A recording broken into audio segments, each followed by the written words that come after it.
Welcome to the Playbook. I'm David Meltzer, and we have a trio of entrepreneurs. When did you start the company, and how far along are you comparatively where you thought you would be?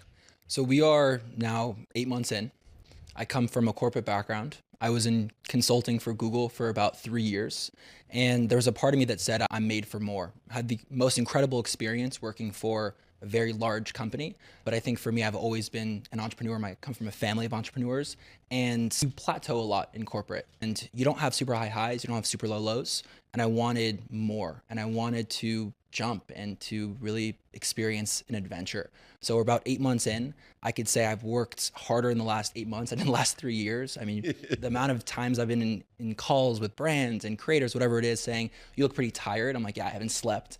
It's insane. But you ask me how far along I am. I'm someone where I'm so ambitious that it's like there's never enough. And there's always another mountain to climb. Yeah. And there's always another challenge to accomplish. But I think that's such a blessing to be a founder because you have a team that relies on you. You have clients that rely on you. And for myself, I'm 26. And the people that I look up to, the people that run their own businesses, and I want to build something and really be mission oriented. And what we do, we match brands with LinkedIn creators, and we're basically monetizing people like yourself. What do you miss most about working at Google? So I will say that when I was consulting for them, I think you see a lot of these stories of how these startups disrupt these big tech companies. And I think it's super slow.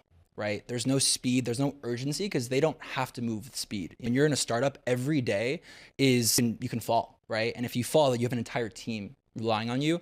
I do miss having thousands of employees. I miss being able to go into physical space. I miss how steady it was and being able to actually log off. I think we all can agree here that you never truly log off as the founder or CEO, right? You're always on, but it's something that I chose out of my own volition, and it's something that I love. I wouldn't want any other thing that I'm doing right now, and to build something that I own and not build somebody else's dream, but build my own.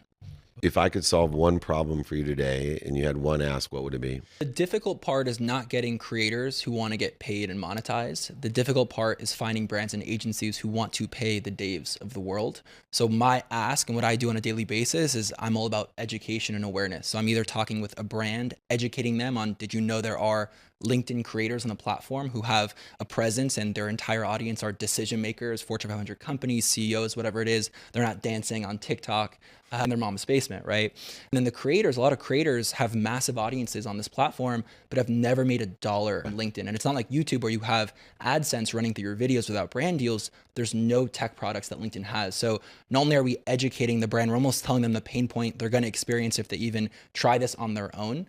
And awareness is just the biggest thing. And also there's no API that you can just connect to for influencer marketing on LinkedIn. So since we're so specific and we're taking the inch wide, mile deep approach into LinkedIn versus mile wide, inch deep into all platforms, it's just doing a little bit, we're able to really lead the charge. And we're so early that we're able to figure out how to work around API limitations on the platform and really understanding what brands want and how to pay creators and what content strategy works to just crush it on the platform.